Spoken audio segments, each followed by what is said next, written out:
오늘 메시지하고도 연결되는 내용인데요. 제가 오늘 메시지를 전하기 전에 우리 교회가 어떠한 교회냐? 임재 중심 교회입니다. 아멘. 예. 그래서 어떤 면에서 사무엘 교회와 엘리 교회로 이제 이 마지막 때 나뉘게 될 텐데, 베델교회는 사무엘 교회인 줄 믿습니다. 사무엘의 특성 중에 사무엘상 3장 1절에 보면 이렇게 나와요. 아이 사무엘이 엘리 앞에서 여호와를 섬길 때에는 이 엘리가 영적 상태가 이때가 좋지 않았거든요. 그런데 엘리 앞에서 하나님을 섬길 때에는 이렇게 나와요. 그리고 영적 환경도 좋지가 않아요. 여호와의 말씀이 희귀했다라고 나옵니다. 이상이 흔히 보이지 않았더라. 아유, 요즘 성경 공부가 얼마나 많고 유튜브 열면 얼마나 많은 가르침들이 있는데, 근데요, 여러분, 홍수를 때 마실 물이 더 없단 말이 있지 않습니까? 네. 이제 앞으로 엘리 교회냐 사무엘 교회냐 이제 교회가 나뉩니다. 그 뒤에 보면은 말씀이 희귀했고 이상이 흔히 보이지 않았더라. 이 계시를 받지 못한다는 거죠. 하늘이 닫혀 있습니다. 그런데 사무엘 교회는요, 3장 이제 마지막 부분에 19절에 가면 사무엘이 자라매 여호와께서 그와 함께 계셔서 그의 말이 하나도 땅에 떨어지지 않게 하시니, 이런 교회입니다. 아멘. 주의 종이오니 말씀하시옵소서. 내가 여기 있나이다. Here I am. 항상 하나님의 임재 앞에서 준비된, 그리고 그렇게 준비됐기 때문에 하나님의 음성을 삶의 모든 시간에 들을 줄 알고, 들은 것을 가지고 말할 줄 알고, 그래서 그 말이 하나도 땅에 떨어지지 않는 교회. 자, 우리 옆에 뒤에 사무엘 교회가 됩시다 해보세요. 예, 우리가 에클레시아 교회이기 때문에 우리가 서로에게 사무엘 교회가 됩시다라고 말하는 것, 예, 의미가 있습니다. 자, 오늘 이제 기도 플러스 마지막 시간인데요. 삶이 뜻대로 안 된다고 느낄 때, 예, 많은 분들이 공감하실 것입니다. 지난주에 우리가 천국의 비유 중에 봤던 마태복음 13장 47절 48절 말씀으로 시작할게요. 한번 읽어볼까요? 시작. 또 천국은 마치 바다에 치고 각종 물고기를 모으는 그물과 같으니 그물이 가득함에 물가로 끌어내고 앉아서 좋은 것은 그릇에 담고 못된 것은 내어 버리느니라. 아멘.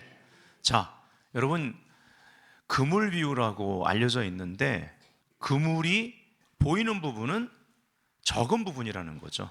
보이지 않는 부분이, 물에 잠겨진 부분이 훨씬 많다라는 거예요. 그리고 거기에 고기가 잡힙니다. 거기에 응답이 있다라는 것을 믿으시면 아멘. 예. 그래서 삶이 뜻대로 안 된다고 느껴질 때 진짜 기도 응답은 보이지 않는 영역에 있다라는 것을 알아 하나님 앞에 하나님의 뜻을 보여주세요 라고 기도해야만 합니다. 고린도후서 5장 7절은 이렇게 말해요. 이는 우리가 믿음으로 행하고 보는 것으로 행하지 아니함이로다. 아멘. 예. 자, 옆 사람에게 말합시다. 진짜 기도 응답은 보이지 않는 곳에 있습니다 해보세요. 자, 우리 뒷사람에게 이렇게 말할게요. 기도하면 보이기 시작합니다. 그래서 예레미야 33장 3절 크게 선포합니다. 시작. 너는 내게 부르짖으라. 내가 네게 응답하겠고 네가 알지 못하는 크고 은밀한 일을 네게 보이리라. 아멘. 하나님께서 이를 행하시고 지어 성취하시는 여호와께서 내가 너에게 응답하겠고 먼저 선언하십니다. 내가 너한테 응답할게 이렇게 말하는 거예요. 근데 내가 너에게 주는 응답은 네가 알지 못하는 그 정도로 크고 은밀한 일이야. 이렇게 말하는 거예요. 네가 지금 구하고 있는 그 기도의 응답은 네가 아직 알지 못하는 영역에 감춰져 있는데 그것은 크고 비밀한 일들과 정렬되어 있다. 내 뜻을 이루도록 내가 정렬시키고 있다. 그래서 기도 응답이 계속 보류되고 있는데, 지연되고 있는데 염려하지 마, 두려워하지 마. 가장 좋은 곳으로 너에게 줄 것이다. 아멘. 하나님의 이 그물망은요 치밀합니다. 정교합니다. 절대 구멍나지 않습니다. 아주 강력함을 믿으시면 아멘. 그러니까 네가 알지 못하는 크고 은밀한 일을 네게 보이리라 주님이 말씀하실 때 우리가 알아야 될 건요, 우리의 능력 밖의 일입니다. 그래서 기름 부으심, 그 일을 위해, 그 뜻을 이루기 위해 우리에게 허락하시는 기름 부으심 능력이 필요하다라는 거예요. 그래서 이 본문의 초점은 무엇이냐? 우리의 능력으로 안 된다라는 것을 하나님이 이미 알고 계시다. 우리가 기도하는 기도의 대상인 하나님이 이미 그것을 알고 계신 거예요. 얼마나 연약한지를 너무나 잘 아시기 때문에 가장 연약한 모습으로 죽임당하신 분, 우리가 이분께 기도하는 거예요. 이런 분이 어디 있습니까? 네, 우리는 우상에게 기도하는 것이 아닙니다. 그래서 히브리서 4장 14절부터 16절 이 말씀이 오늘부터 시작을 해서 이제 우리가 New Holiness Tabernacle 7days라고 7일을, 고난주간 7일을 구별해서 이제 나갈 거잖아요. 그래서 부활주일까지 쭉 이 말씀을 여러분이 붙들고 나아가야만 합니다. 할렐루야.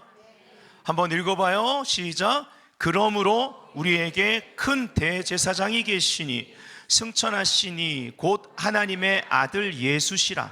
우리가 믿는 도리를 굳게 잡을지어다. 우리에게 있는 대제사장은 우리의 연약함을 동정하지 못하실 이가 아니요 모든 일에 우리와 똑같이 시험을 받으신 이로되 죄는 없으시니라. 그러므로 우리는 긍휼하심을 받고 때를 따라 돕는 은혜를 얻기 위하여 은혜의 보좌 앞에 담대히 나아갈 것이니라. 아멘. 이 긍휼과 이 풍성한 은혜 때문에 담력이 생긴다라는 거예요. 연약함에도, 부족함에도, 두려움 가운데에도, 그리고 그분께 나아가면서 점점 그 어둠의 역사는 사라지는 거예요. 두려움 어둠입니다. 어둠의 영향력입니다. 근심 어둠의 영향력입니다. 수치심 어둠의 영향력입니다. 거절감 어둠의 영향력입니다. 이것이 우리를 괴롭힙니다. 주님 앞에 나아가지 못하게 합니다. 내 생각과 말로 제한해버려요. 그러나 제한을 허무는 일을 하라고 주님 말씀하십니다. 어떻게 해요? 결국은 하나님의 말씀과 상반되는 내 생각과 말로 인해서 쌓아놓고 제한한 것들에 대하여 제한을 허무는 일을 너희들은 오늘부터 행하라. 어떻게? 내가 이미 너희들에게 말씀을 줬다. 믿는 도리를 굳게 잡아라. 원문의 그러한 의미를 직역하면 너희들이 믿고 있는 바를 지속적으로 고백해라. 아멘. 그 말씀이 이긴다라는 거예요. 아멘.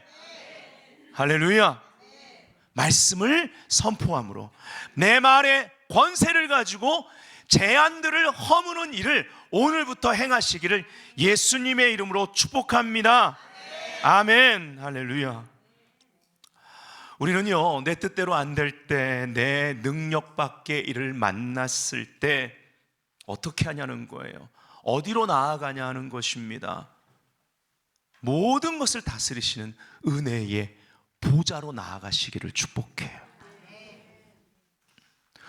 모세 극적으로 살아나 바로의 궁전에서 왕자로 자라 40세가 되었습니다. 이제 자기 민족을 자기가 구원할 수 있을 것 같은 거예요. 이제 40살이 됐으니까 이제 왕자로서 내 능력을 좀 발휘해 볼까? 그리고 그 능력으로 이 민족을 보다 더 좋게 해줄 수 있다고, 내가 이 민족의 지도자가 될 수 있다고 믿은 것입니다. 하지만 자신의 뜻대로 되지 않습니다. 히브리 사람인데 극적인 반전을 경험하고 기적적으로 구출받았는데 바로의 공주에게, 그 여자가 결국은 그 애굽에 섭정을 하게 되지 않습니까? 엄청난 파워를 이제 가졌던 여자인데, 그런 여자로 이제 나아가는 과정 가운데 이 자식이 없는데 모세가 눈에 보인 거죠. 그러니까 이 모세가 어떻게 컸겠습니까? 네, 역사적 배경이 그래요. 그래서 이제 모세가 자기의 때인 줄 안 거예요. 근데 뜻대로 되지 않습니다. 오히려 그 민족으로부터 거절감을 경험하게 됩니다. 광야로 도망가죠. 그리고 광야에서 40년 플러스입니다. 때가 되니까 하나님이 찾아오세요. 그 민족을 구원하러 내가 너를 보낼 것이다 라고 하시는 거예요. 안 돼요. 그러면서 여러 가지 핑계를 대는데 말 잘 못해요. 원래 말을 잘 못했겠습니까? 바로의 궁전에서 자란 사람이 광야에서 얼마나 망가졌는지를 알 수 있습니다. 무슨 말이에요? 주님, 내가 40세 때 왕자로서 해보려고 그랬는데 내 뜻대로 안 되더라고요. 그 일, 내 능력 바뀝니다. 근데요, 하나님은 It's time, 지금이라는 거예요. 이제 네가 나의 손에 붙들린 나의 지팡이로 쓰임받을 때가 됐다라는 거예요. 우리가 우리 자신의 무능함을 알았다면 이제 뭐만 남습니까? 능력을 구해야죠. 기도해야죠. 부르짖어야 됩니다. 수년 전에 아마존에서 흥미로운 발표를 했습니다. 전자책을 이렇게 구매한 독자들이 이제 사간 그 책에 가장 많이 밑줄이 쳐진 그 문장이 무엇인가 7년간의 데이터를 조사해서 발표를 했습니다. 헝거게임 시리즈에 나오는 한 문장이었습니다. 감당하지 못할 일이 일어나기 마련이지. 여러분, 이것이 인생입니다. 지금도 경험하고 계시잖아요. 우리는 능력 밖의 일들을 만나게 됩니다. 어떻게 하실 거예요? 어떻게 해야 되겠습니까? 이제 사무엘에서 1장을 펴놓으십시오. 거기에 답이 있습니다. 저는 여러분이 기도의 자리에서 실질적으로 내 성격적인 제한, 그리고 가정적인 제한들, 과거에 어떠한 속박당하고 있는 제한들, 재정적인 제한들, 기도의 자리에서 승부를 걸기를 원합니다. 이렇게 살 수는 없잖아요. 제가 여러분의 삶을 다는 모릅니다. 옆 교회 목사보단 압니다. 하지만 제가 다는 모르잖아요. 여러분, 자신에게 한번 말해보세요. 아무개야, 이렇게 살 수는 없잖아. 계속 이렇게 살 수는 없잖아. 네, 한나도 마찬가지였습니다. 사무엘서를 여는 중요한 사건이 사무엘상 1장에 나와요. 사무엘의 출생의 비밀이 나오기 때문에 그렇습니다. 여기에요, 1장부터 삶이 뜻대로 안 되기 때문에 실망하고 낙심한 한 여인이 나옵니다. 능력 밖의 일 앞에 매년마다 고통받다가 이젠 안 되겠다, 기도로 승부를 걸자, 이렇게 결심한 한 여인이 나와요. 이름하여 한나, 사무엘의 어머니입니다.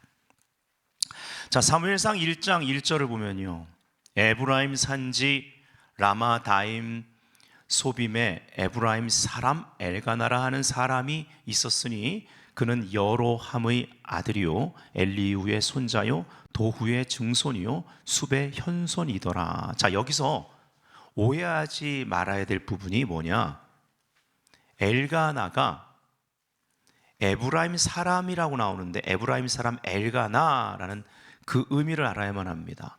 엘가나는 성경에 보면 레위 자손입니다. 그래서 한나를 통해서 나온 사무엘이 레위 자손인 거예요. 역대상 6장을 보면 확인이 가능합니다. 엘가나가 레위의 아들들 중에 그앗의 후손이라고 기록되어 있습니다.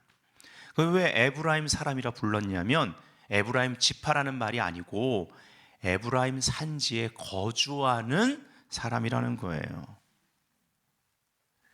레위 지파는 기업을 분배받지 못했습니다. 그 당시 전국에 흩어져서 자신들의 종교적인 책무를 그곳에서 감당하게 됩니다.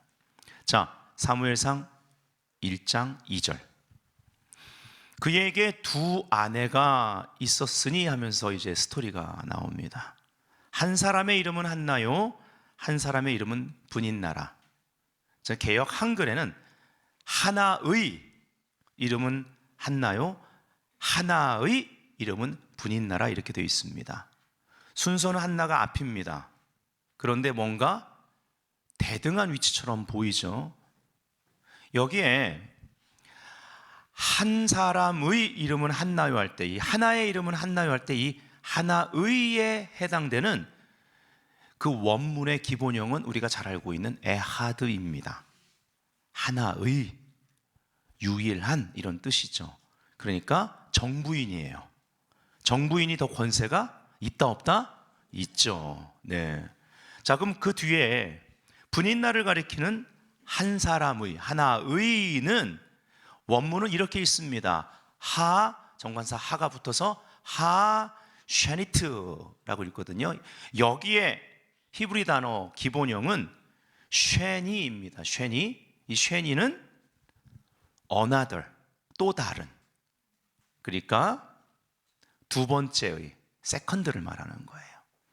그러니까 정확한 번역은 이렇습니다. 두 번째 여자의 이름은 분인난이 이렇게 번역을 해야 되는 거예요. 정부기 때문에 대등한 것처럼 보이지만 앞쪽에 한나의 이름을 넣습니다. 근데 그 다음 이어서 문장을 보시면 우리가 그냥 지나칠 수 있지만 이름의 순서가 역전됩니다. 네. 분인나에게는 반전인 거죠. 그러니까 그냥 반전이 다 좋은 게 아니에요. 우리 뜻대로 안 될 때, 우리 능력 밖의 일을 만났을 때 우리 삶에는요 반전이 오거든요. 근데 그 반전이 하나님에게서 멀어지는 것이냐, 하나님께 가까이 나아가는 것이냐. 네. 사람이 물어다 주는 거, 그 환경에 굴복해서 살 것이냐, 그냥 해결됐네, 근데 또 교회는 다니잖아요. 기도 응답 받았어, 이렇게 살 거냐. 진짜 기다림은 좀 길지 모르지만, 어려웠지만 기도의 자리에서 승부를 보고 하나님으로부터 받을 것이냐. 할렐루야. 네. 자, 그 다음 문장은 이래요. 분인나에게는 자식이 있고 한나에게는 자식이 없었더라. 순서가 바뀝니다. 역전되죠. 자, 여기 자식이 있고 할 때, 분인나에게 자식이 있다고 할 때 이 자식은요 원문은 복수형이에요. 더 열받죠. 예. 표준세 번역은요 복수형을 잘 번역했어요. 자녀들이 있다고 말했고, 바른 성경은 자식들이 있다고 복수형으로 번역을 잘했어요. 그러니까 분인나와 한나가 더 대조가 되는 거예요. 분인나에게는 자식들이 있고 한나에게는 자식이 없었더라, 이렇게 되는 것입니다. 아마도 이 당시 풍습대로 한나가 아이를 계속 가지지 못하니까 두 번째 부인으로 분인나를 드린 것입니다. 그리고 분인나가요 해가 지나면서 자식을 여럿 낳게 되고 분인나가 한나를 멸시합니다. 괴롭힙니다.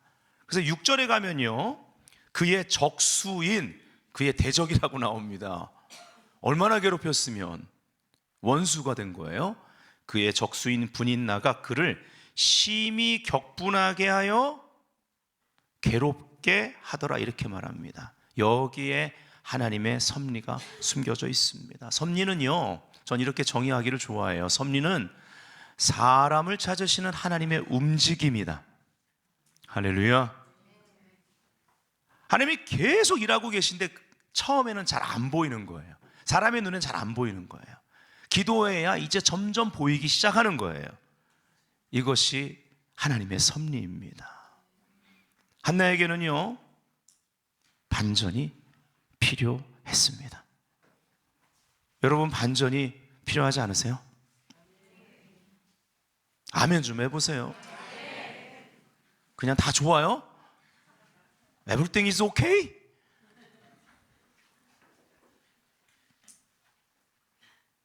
만사형통이란 말이 있는데 좋은 말이에요. 기복적으로 쓰면 좀 그렇지만 좋은 말이에요. 근데 만사형통은요, 그냥 이루어지는 게 아니라 그 만사에 반전이 있어야 된다는 거예요. 형통하면 요셉 아니겠어요? 근데 그 환경은 싫으시죠? 근데 계속 어떤 환경에 가든 반전의 사람이잖아요. 그래서 만사형통이잖아요. 할렐루야. 하나님이 계속 일하시는 거예요. 예, 요셉은 따라간 거예요. 예, 변함없이. 한나가요, 간절히 반전을 원합니다. 여러분, 근데 이 한나의 시대, 그 시대에 반전이 필요했던 거예요. 이거를 보셔야 돼요, 성경을 볼 때. 사무엘상 1장 3절을 보니까요, 이 사람이 매년 자기 성읍에서 나와서 엘가나예요, 실로에 올라가서 만군의 여호와께 예배하며 제사를 드렸는데 엘리의 두 아들 홈리와 비느하스가 여호와의 제사장으로 거기 있었더라. 영적으로 얼마나 어두운 시대입니까? 이 두 아들 때문에 이가봇, 영광이 떠났다라는 시대가 열리거든요. 온 땅에 지금 어둠이 덮고 있는 거예요. 여러분, 지금의 시대를 보셔야만 합니다. 근데 하나님은요, 섭리 가운데 반전의 사람을 준비하셨습니다. 사람을 찾으시는 하나님의 움직여 나가심. 할렐루야. 이 일이 한나의 삶 가운데 역사하는 거예요. 근데 너무 괴롭죠. 힘들어요. 브린나에겐 자식들이 있고 한나에게는 자식이 없었더라. 여러분, 이 한 문장이 그 당시 한나가 얼마나 수치스러웠는지, 큰 고통 가운데 있었는지를 잘 말해줍니다. 그러나 하나님은 미래에 다가올 큰 전환을 위해서 반전을 준비하신 거예요. 그 반전의 사람을 잉태하게 하기 위해서 이런 시간을 허락하신 것입니다. 네, 정확히 성경은요, 그렇게 표현을 합니다. 사무엘상 1장 5절 6절 다 같이 한번 읽어봐요. 시작. 한나에게는 갑절을 주니 이는 그를 사랑함이라. 그러나 여호와께서 그에게 임신하지 못하게 하시니 여호와께서 그에게 임신하지 못하게 하심으로 그의 적수인 분인나가 그를 심히 격분하게 하여 괴롭게 하더라. 두 번이나 여호와께서 그에게 임신하지 못하게 하시니라고 말하고 있습니다. 한나 입장은 어때요? 진짜 삶이 뜻대로 안 되는 거예요. 가장 중요한 게 문이 열리지 않는 것입니다. 반전이 필요하겠어요? 안 필요하겠어요? 능력 받아야 되겠어요? 안 받아야 되겠어요? 받아야 되는 거예요. 우리가 능력받게 일을 만나면 하나님은 기도를 시키십니다. 아, 하나님이 기도를 시키시나 보구나. 뜻대로 일이 잘 안 돼요? 아, 하나님이 기도를 시키시나 보구나. 셀모임 할 때도 어제 요즘 이렇게 했는데 뜻대로 안 돼. 그러면 모두 함께 웃으면서 얘기해 주세요. 기도를 시키시네. 그리고 함께 기도하자. 여러분, 이것이 하나님의 가족 공동체인 것입니다. 함께 기도하자. 응답될 때까지 기도하자. 네. 기도하면 하나님이 어떻게 응답하십니까? 하나님의 뜻 가운데 아까 말씀드린 대로 먼저 정렬들이 이루어지는 거예요. 여러 가지 일들, 여러 가지 사람, 환경들 안에 막 정렬시키기 시작하는 거예요. 그러면 어떤 일이 벌어집니까? 하나님이 나에게 반전을 주시는데 나의 반전이 국가의 반전에 기여하게 되고 시대의 반전과 연결되어 있게 된다는 거예요. 이런 말 있죠. 너는 멍석 깔아줘도 못하냐. 어떤 말이에요?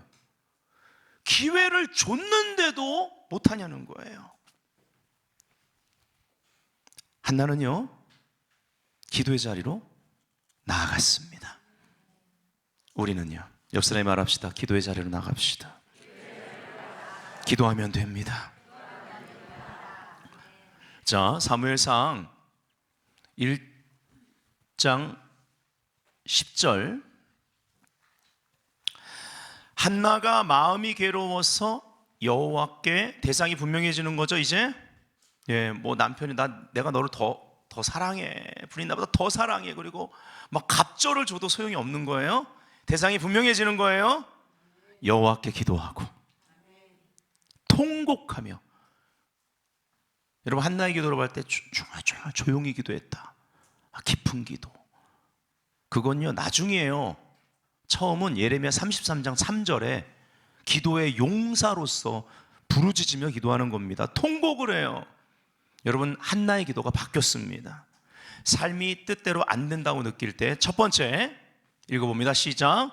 하나님은 먼저 우리들의 기도를 변화시키신다. 할렐루야.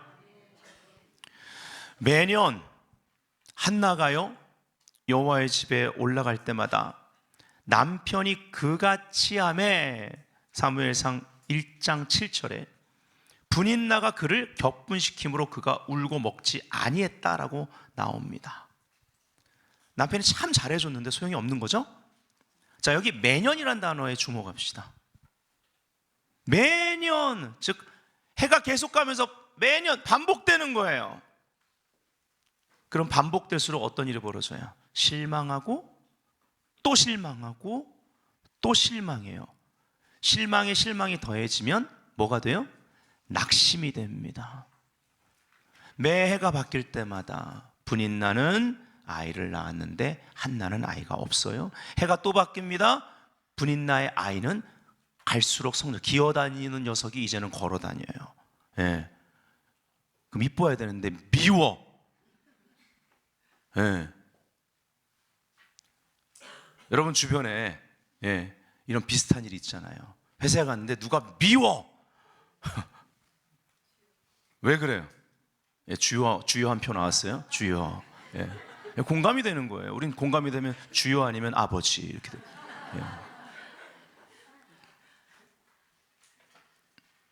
그냥 미워, 그냥 싫어, 이유 없이 다 그 사람 좋아하는데 왜 그래요? 여러분, 사실은요, 원리가 있는데 비교하지 않으면 낙심할 일도 있다 없다? 없어요. 이걸 정복해야 됩니다. 한나가요, 매년 비교하고 또 비교하고 그럴수록 실망하고 또 실망하고 낙심은 커졌다라는 것입니다. 네. 이렇게 낙심을 직면한 사람들에게 예수께서 내리신 처방이 있습니다. 따라합시다. 끈질긴 기도. 누가복음 18장 1절에 예수께서 그들에게 항상 기도하고, 이 끈질긴 기도, 낙심하지 말아야 할 것. 그러니까 낙심이 생길 때 그냥 또 기도의 자리로 가란 얘기죠. 낙심하지 말아야 할 것을 비유로 말씀하시잖아요. 그 비유에 그 다음 이제 누가복음 18장 2절에 보면 비유에 나오는 재판장, 불의한 재판장이라고 말하고 있습니다. 여러분, 끈질긴 기도는요, 비교하지 않습니다. 비교하는 순간 실망하게 되고 낙심이 들어오면 기도를 멈추기 때문에 끈질긴 기도가 안 되는 거예요. 네, 단순합니다. 심지어요, 이 비유에서 이 불의한 재판장 앞에 나가 청원하지 않습니다. 기도한 거예요. 근데 이 재판장에 대한 불평, 그런 거 없습니다. 그냥 무조건 이루어져야 되는 거예요. 무조건 응답 받아야 되는 거예요. 근데 내 능력 밖이거든요. 예, 가서 매달리고 부르짖는 것입니다. 한나도 마찬가지였습니다. 이 당시 제사장 엘리의 눈은 이미 영적으로 어두워져 가고 있었습니다. 한나의 기도하는 모습 보고 영적 상태 분별도 못하는 사람이었어요. 근데요, 그런 엘리라도 그를 통해서 은혜를 베푸시고 응답하실 것을 믿었던 여인 한나였습니다. 결국 이런 모든 시간을 통해서, 여러분 그렇게 많이 사랑해 주니까 엘가나를 얼마나 의지했겠어요. 그렇죠? 근데 이 모든 시간을 통해서 사람을 의지하지 않는 기도의 사람이 탄생합니다. 예수님이 누가복음 18장의 비유 8절의 결론을 이렇게 내리는 거거든요. 그러나, 끈질긴 기도에 도전하고 나서, 그러나 인자가 올 때, 종말론적이죠, 마지막 때 세상에서 믿음을 보겠느냐? 기도는 믿음과 직결되어 있습니다.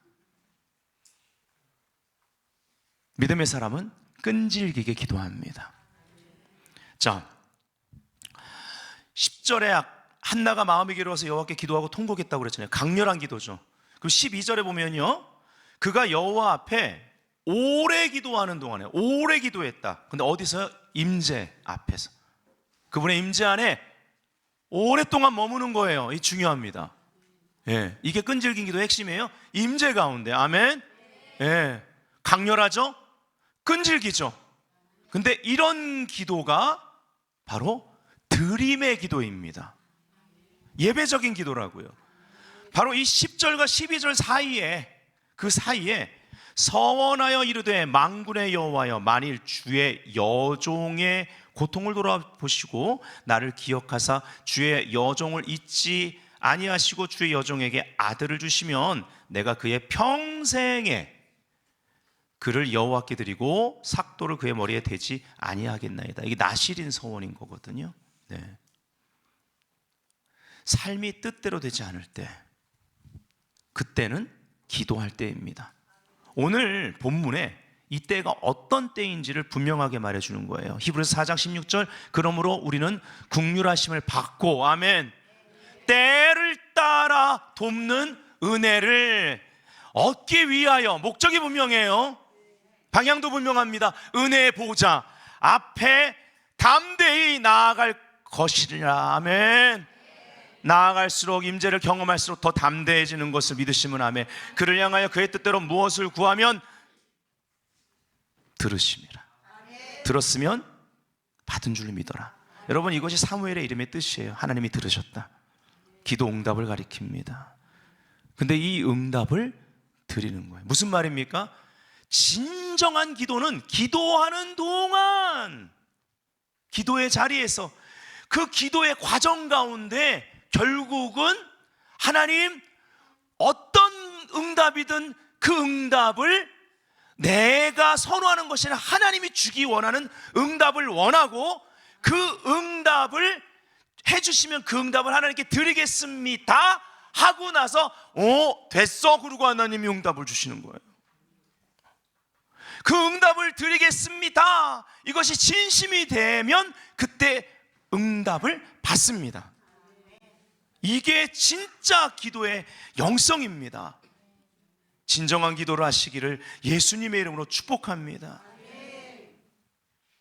이런 시간은요, 우리의 이해를 뛰어넘는 하나님의 선하심을 경험하기에 가장 좋은 시간이에요.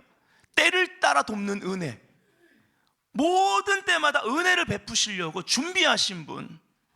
그러나 우리가 아는 것보다 알지 못하는 하나님의 영역이 더 많은 거예요. 우리는 평생 하나님을 알아가야만 합니다. 이것이 신앙생활입니다. 아멘. 근데요, 우리가 그렇게 오랫동안 신앙생활해도요, 사실 말씀을 그렇게 많이 읽고 설교를 그렇게 많이 듣고 여러분들이 영적 체험을 했다 할지라도, 진짜 하나님을 경험한 사람들, 하나님을 알아가는 사람들, 말씀을 통해 말씀이 깨달아지는 사람들은요, 알면 알수록 하나님이 너무 크신 거예요. 너무 심오하신 거예요. 너무 위대하신 게 느껴지는 거예요. 그 그물, 물 아래, 그물의 그 물 아래 역사하신 하나님의 섭리, 그것을 경험하고 싶은 겁니다. 그래서 기도가 되어지는 것입니다. 에베소서 3장 20절 21절 우리가 헌금 봉헌할 때마다 선포하는 말씀이죠. 크게 선포합니다. 시작. 우리 가운데서 역사하시는 능력대로 우리가 구하거나 생각하는 모든 것에 더 넘치도록 능히 하시리 이에게 교회 안에서와 그리스도 예수 안에서 영광이 대대로 영원 무궁하기를 원하노라. 아멘. 할렐루야. 하나님의 능력이 우리 가운데 역사한다라는 거예요. 내 뜻대로 잘 안 돼요. 내 능력 밖의 일이에요.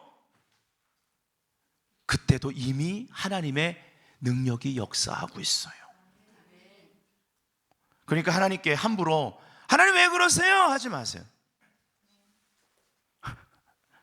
지난 주보의 아티클 읽어보셨으면 무슨 말인지 아실 거예요. 하나님 왜 그러시지? 이미 우리 가운데 능력으로 역사하세요. 능력을 베푸시기 위해서 자기를 찾는 자들에게. 아멘? 네. 우리가 해야 될 건 뭐예요? 기도와 내 생각을 변화시키는 일이에요. 할렐루야. 하나님은요, 우리가 생각하는 것보다 더 선하십니다. 우리가 기도하는 기도 제목보다 더 크신 분이십니다. 그래서 그 하나님을 향하여 은혜 보좌 앞에 나가면 때를 따라 돕는 은혜를 우리에게 주시기 시작하고, 그 은혜로 말미암아 우리의 구하는 것, 기도가 바뀌기 시작하고요, 생각이 함께 바뀝니다. 확장된다는 거예요. 그 그릇이 만들어져야 우리 가운데 역사하시는 능력대로 그 능력을 담아주신다. 이 능력이 왜 필요해요? 우리 능력 밖의 일이 너무나 많으니까. 앞으로 더 많을 거니까요. 뜻대로 잘 안 되니까. 하나님의 음성을 듣고 즉각 순종할 줄 아는 한 세대를 키워내는, 출산하는 사무엘 교회가 되어야만 합니다. 사무엘과 같이 기도하는 세대를 일으키도록 각 가정 가운데 사무엘들을 맡기셨다고 믿습니다. 부모는 청지기입니다. 오히려 삶이 뜻대로 안 되는 것 같아, 이 일은 내 능력 밖의 일이야 라고 생각이 들 때 여러분이 기도의 자리로 나아가신다면 기도 응답, 사무엘을 주실 거예요. 할렐루야. 자, 두 번째, 삶이 뜻대로 안 된다고 느낄 때 읽겠습니다. 시작. 하나님은 우리를 예배자로 부르신다. 아멘. 네. 사무엘상 1장 19절부터 20절, 그 사무엘상 1장의 스토리 여러분 잘 아시죠? 몇 본문만 보는 겁니다. 그들이 아침에 일찍 일어나 이제 응답을 확신하고요, 바로 행동합니다. 믿음입니다. 여호와 앞에 경배하고, 뭐 어떻게 해요? 하나님의 임재 앞에, 임재 중심이에요. 경배합니다. 예배자가 된 거예요. 자, 문제의 자리에서 기도의 자리로 나왔죠. 그 자리에서 어떠한 사람이 되냐면 예배자가 됩니다. 한나가 응답에 대한 확신을 가져요. 그리고 이제 문제의 자리로 다시 돌아갈 때는 믿음으로 행동합니다. 예배자로서. 예배자는 행동하는 사람이에요. 여기가 조사원이 아닙니다. 돌아가 행동하죠. 라마의 자기 집에 이르니라 엘가나가 그의 아내 한나와 동침하며 바로 행동합니다. 믿음으로 행동하는 거예요. 여호와께서 그를 생각하신지라 한나가 임신하고 때가 이름에 아들을 낳아 사무엘이라 이름하였으니 이는 내가 여호와께 그를 구하였다 함이더라. 그리고 이제 양육하죠. 양육하고 젖을 뗀 후에 이제 드리기 위해 갑니다. 27절 28절에 이 아이를 위하여 내가 기도하였더니 내가 구하여 기도한 바를 여호와께서 내게 허락하신지라. 그러므로 나는 그를 여호와께 드리되, 마음 안 바뀌었어요. 그의 평생을 여호와께 드리리이다 하고, 또 그 다음에 뒤를 보세요. 그가 거기서 여호와를 경배하니라. 여러분 이 본문을 볼 때, 자, 응답에 대한 확신 받았어요. 기도하고 기도의 자리에서 승리했어요. 그 다음에 믿음으로 돌아가잖아요. 그 시작점이 뭐예요? 여호와 앞에 임재 가운데 경배하는 거예요. 예배자로서. 문제 자리로 돌아갔지만 예배자로서 믿음의 행동을 합니다. 이 믿음 자체가 바로 예배의 행위입니다. 그리고 그 아이가 자라는 동안 마음 안 바뀌어요. 뭐예요? 하나님 앞에 있었다는 거예요. 예배자예요. 그리고 젖된 후에 가서 진짜 드립니다. 그리고 경배로 마칩니다. 이 진행을 확인해 보셔야만 합니다. 여러분, 우리 삶 가운데 개인 예배 얼마가 되든 시간을 떼어 놓으셔야 돼요. 가정 예배 드리셔야 합니다. 개인 예배를 드리고, 그리고 또 회중이 함께 모여 예배하는 금요 예배, 그리고 수요일은 우리가 줌으로 가스펠 프로젝트 성경 공부하잖아요. 예, 금요 예배, 그리고 주일날 이렇게 함께 모여서 회중 예배, 이 개인 예배와 회중 예배, 여러분 개인 예배를 드리는 가운데, 그리고 가정에서 가정 예배를 드리는 가운데 여러분이 회중 예배로 오잖아요. 달라요, 하나님의 임재 체험이. 그러면 또 그 임재를 체험하잖아요. 그 다음 주에 개인 예배가 달라요. 가족 예배 달라요. 이 달라요 안에 뭐가 있어요? 우리 가운데 역사하시는 능력대로 구하는 것, 기도와 생각의 변화와 확장이 반전을 위해서 일어난다는 거죠. 할렐루야. 네, 이 사이클입니다. 예, 이 사이클. 사무엘은요, 임재 중심, 성전 중심의 삶, 영광, 그 법궤 앞에서 자고 일어났습니다.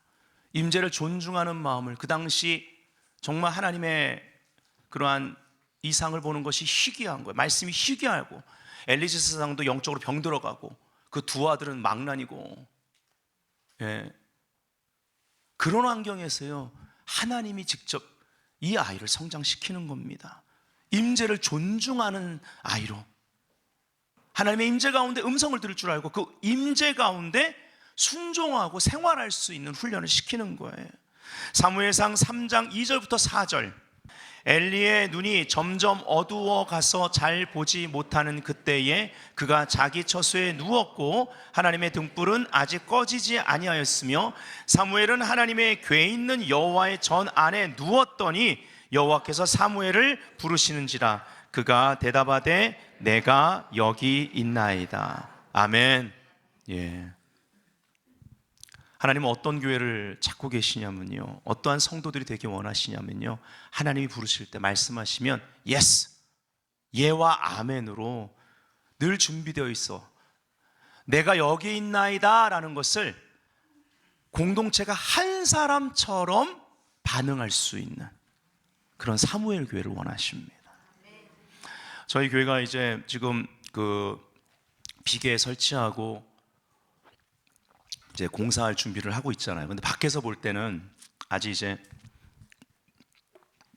그 이게 절차가 있어서 철거를 못 하고 있어 그러지, 밖에서 볼 때는 그 비계를 설치해 놓고 막 했기 때문에 공사하고 있는 것처럼 보이지 않습니까? 그리고 이렇게 줄도 쳐놓고 그러다 보니까 사람들이 이렇게 지나가면서 대로변이니까 저희 교회 이렇게 보는데 애들이 여전히 그 테라스에서 이제 이렇게 뛰어놀잖아요. 놀고 있는데 그 지나가는 어떤 이제 나이 많은 아주머님이 걱정돼서 하신 말씀이죠. 이웃이니까. 얘들아, 거기서 놀면 안 돼. 이리 나와. 그러니까 그 애들 중에 초등학교 1학년짜리 애가, 남자애가 갑자기 정색을 하면서 당당하게 뭐라고 말했는 줄 아세요? 저 베델교회 출신이거든요.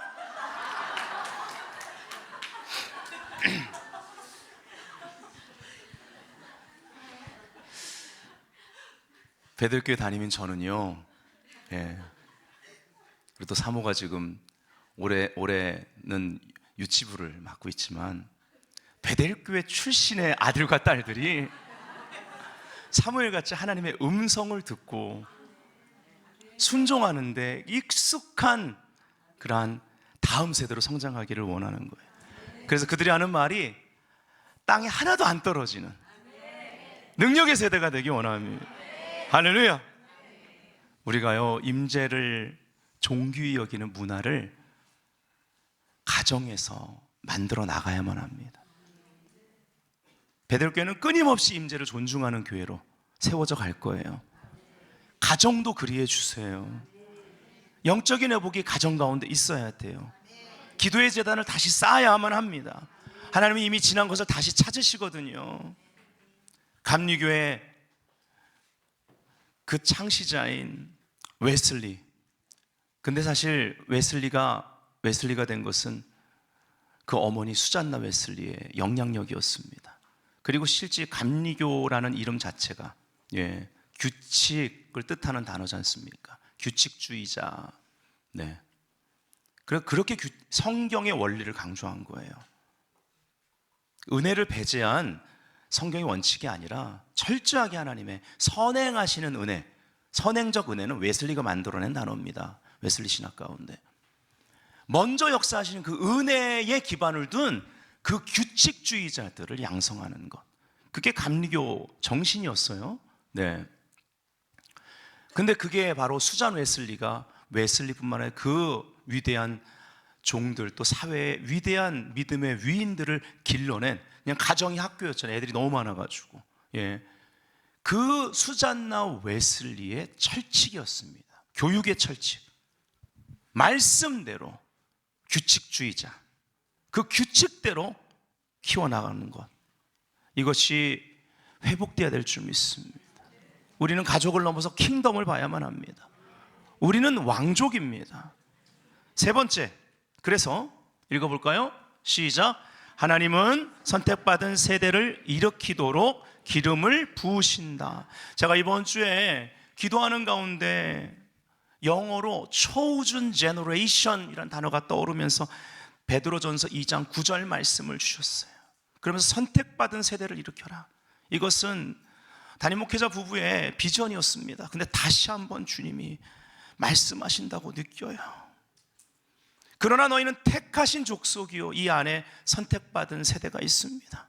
왕같은 제사장들이요, 거룩한 나라요, 그의 소유된 백성이니 이는 너희를 어두운 데서 불러내어 그의 기이한 빛에 들어가게 하시니의 아름다운 덕을 선포하게 하려 하심이라. 아멘. 세상에 빛이 되는 선택받은 세대. 여러분, 선택받은 세대가 하나님의 임재로 달려올 것입니다. 원방의 아들들, 멀리 갔던 아들들, 거역하는 세대가 하나님 앞으로 올 거예요. 상처 입은, 그래서 안기어 딸들이 올 것입니다. 아멘. 그들은 하나님의 임재에 굶주려 있는 자들입니다. 세상에서 방황하는 것 같죠? 제멋대로인 것 같죠? 여러분, 그 안을 하나님의 마음으로 들여다본다면 그들은 방황하는 이유가 분명한 거예요. 하나님 만나고 싶은 거예요. 그래서 무언가를 채우는 거예요. 그래서 중독된 거예요.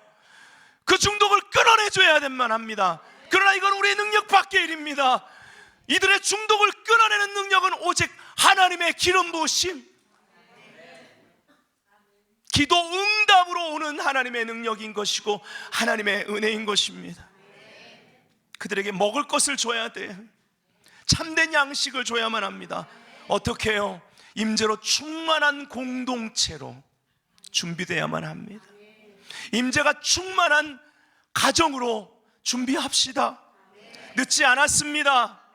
늦었다고 생각하는 것 자체가 이미 내가 선을 그어놓은 제한이라는 것, 제한을 허무는 일을 하나님은 오늘부터 다시 시작하라고, 내가 너에게 말의 권세를 줬다고 예레미야처럼 말로 이기라고 말씀하시는 것입니다. 그렇게 임재로 달려오는 이들 중에 누군가 오병이어, 세상에선 보잘것없는 것 같지만, 일상적인 것 같지만 오병이어를 가져와 하나님 앞에 드릴 것입니다. 그들의 시간을 드리고 재능을 드리고 물질을 드릴 거예요. 우리는 축복해야만 합니다. 다른 이들 것과 비교하지 않고 하늘의 축복이 임하게 하는 거예요. 배가 될 것입니다. 배가 될 것입니다. 배가 될 것입니다. 그 세대를 향해 그들이 나누게 될 것입니다. 열방이 나눌 것입니다. 주님, 열방에 이러한 세대를 일으키는 교회가 되게 하여 주옵소서. 열방의 다음 세대를 제자 삼게 하여 주옵소서. 한국에도 다민족들이 너무나 많이 들어와 있는데 다문화 선교회 문을 활짝 열어 주옵소서. 다음 세대를 향한 하나님의 인도하심에 민감해야 될 시간이에요. 여러분, 이 중요한 메시지예요. 한나가 그러한 시간들을 통해서 기도의 자리에서 승리하고 그 응답을 하나님께 드리기로 하고 사무엘을 응답으로 받아 그 사무엘을 드리지 않습니까? 그리고 사무엘이 그래서 하나님의 임재 가운데 드려졌으니까, 이 드림은요 이런 거예요. 하나님의 임재 가운데 그 영광의 인큐베이터에서 그 응답이요 하나님의 응답될 수 있도록 성장합니다. 할렐루야. 예, 응답이 다가 아니에요. 이삭도 드려졌어야 됐잖아요. 창세기 22장에. 그쵸? 그래서 구속사를 드러내야 되지 않습니까? 이게 하나님의 섭리거든요. 근데 사무엘을 그 땅 가운데 세우신 궁극적인 목적이 뭐라고 생각하세요? 영광스러운 부흥을 위해 이가봇 시대를 끝내고 새로운 시대를 여는 다윗에게 기름을 부을 사람인 거예요. 아멘. 예. 하나님 다윗의 세대를 일으키도록 우리를 부르고 계십니다. 자, 마지막 네 번째입니다. 삶이 뜻대로 안 된다고 느낄 때 읽어볼까요? 시작. 하나님은 의존 관계들을 다루신다. 예, 여기서부터는 특별히 이 비전에 이어서 적용편으로 들어가는 것입니다. 이 부분이 셀에서 아마 오늘 나눌 게 많지 않을까 싶습니다. 하나님은 반전의 사람을 준비시킨다고 말씀드렸습니다. 반전의 사람은 기도의 자리에서 만들어진다고 했죠. 그런데요, 이 자리로 나아가는데 걸림돌의 대부분은 사람입니다. 우리는 사람으로부터 존중받아야 되고 사랑을 받아야만 합니다. 하나님이 그렇게 만드셨어요. 중요합니다. 그리하십시오. 하지만 하나님보다 사람의 사랑을 더 의지하는 것, 하나님은 이것을 반드시 다루십니다. 여러분, 누가 하나님보다 나를 더 사랑해 줄 수 있습니까? 또 두 번째 다루시는 게 뭐예요? 영적 지도자를 지나치게 의존하는 것을 다루십니다. 지도자를요 존중하고 여러분 사랑해 주셔야 합니다. 하지만 지나친 의존신앙은 성도들의 신앙 성장에 전혀 도움이 되질 않습니다. 한국교회가 대표적이죠. 부목사 있고 담당 교육자 있어도 모든 걸 담임 목회자가 해주기를 원합니다. 그래서 셀교회가 건강한 겁니다. 지도자 한 사람에게 매여 있지 않습니다. 몸으로 이루어서 유기적으로 성장하는 거예요. 담임 목사가 뭘 직접 해줘야 충족이 되는 그런 조직이 아니고 형제애로 말미암아 행복한 교회입니다. 함께 기도하면서 필요가 다 채워지는 교회가 셀교회입니다. 아멘. 그래서 우리가 셀교회를 하는 거예요. 원래 교회 형태를 찾기 위해서. 아멘. 여러분, 한나가 기도할 때 엘리 제사장의 영적 상태 별로 좋지 않았습니다. 14절에 보면요, 너 취했어? 포도주 끊어.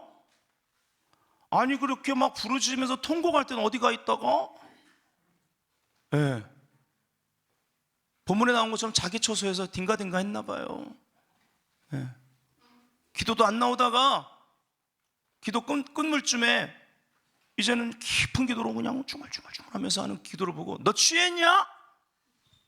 포도주 좀 끊어. 어디 술 먹고 여기 돌아와가지고 이렇게 하는 거예요 지금. 17절에 그 사이에 이제 한나가 자기의 사정을 다 얘기하죠. 그러니까 17절에 또 엘리가 대답하여 이르되, 정신 좀 돌아온 거예요. 평안히 가라.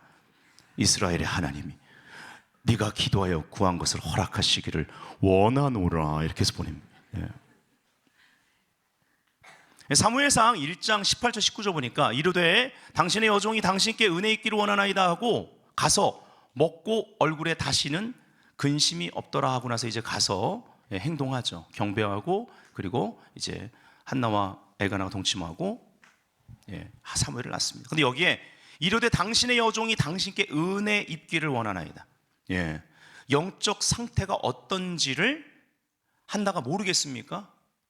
내가 어떤 상태인지 분별도 못하네? 예.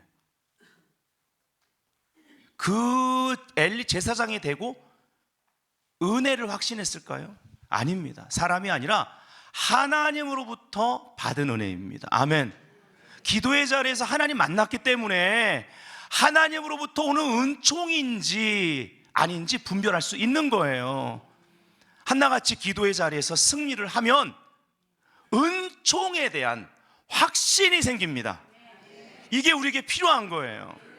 이것이 우리를 격동시키는 대적을 이기는 비결입니다.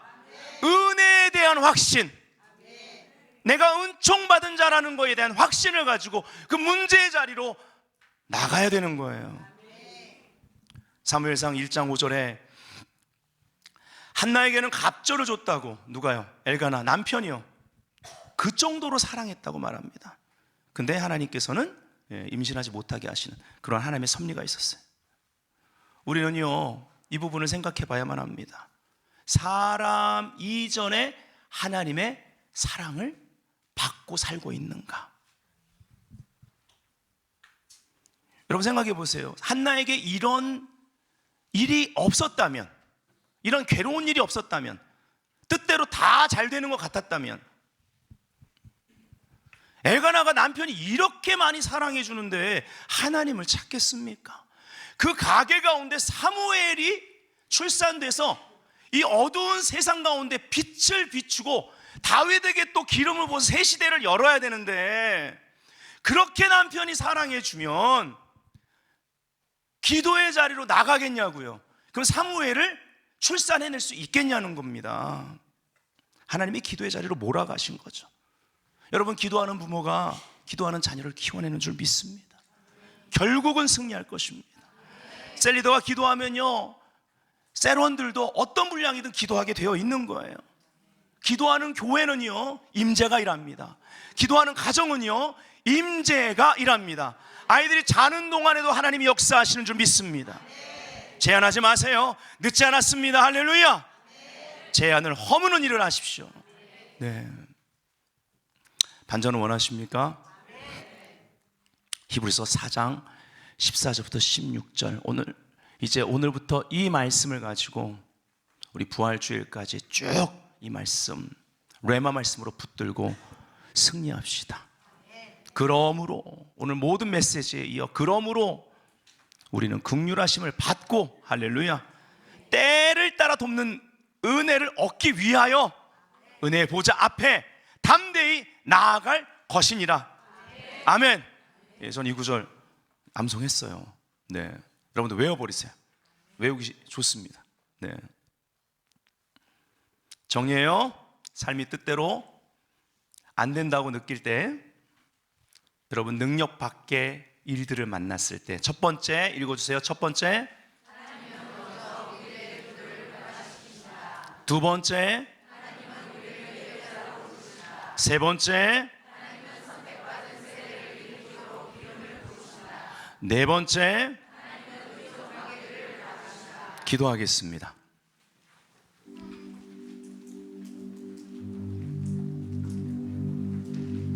각자 하나님께서 주신 마음을 가지고 기도합시다. 오늘 중요한 메시지를 선포했습니다.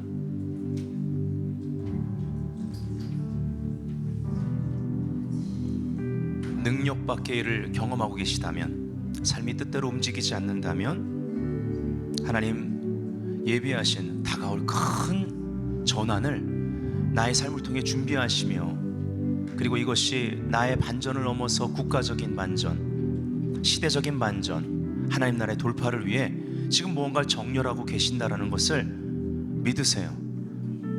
그 은총받은 자로서의 확신 가운데 서 있기를 원합니다. 주님, 사무엘 교회로서 다윗들을 일으키게 하여 주옵소서. 우리 성도들이 하나님의 음성을 듣게 하여 주옵소서. 능력 밖에 일을 행하시는 하나님의 음성을 듣고 그 능력 안으로 들어가게 하여 주시옵소서. 너희는 귀를 기울이고 내게 나와 들으라, 그리하면 너희 영혼이 살리라. 아멘. 간절히 기도합시다.